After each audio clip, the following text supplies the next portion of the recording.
In this lecture, we'll learn about the major differences on Bootstrap 3 and Bootstrap 4.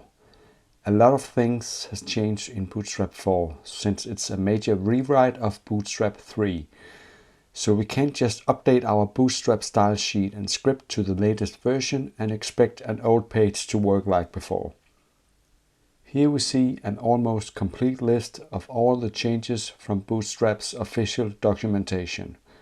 The major changes to be aware of are browser support, dropped support for Internet Explorer 8 and 9 and iOS 6, global changes. Flexbox is enabled by default. The CSS source files is now written in Sass instead of less. Primary CSS unit changed from pixels to rem. Global font size increased to 16 pixels.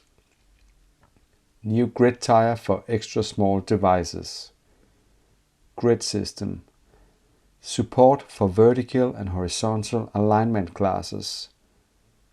All grid tiers have been bumped up one level to make room for the new extra small device size. Components. The card component replaces panels, thumbnails and wells. The Glyphicons icon font has been dropped. The affix jQuery plugin has been dropped. The pager component has been dropped. If we scroll further down, we'll see the key changes by component.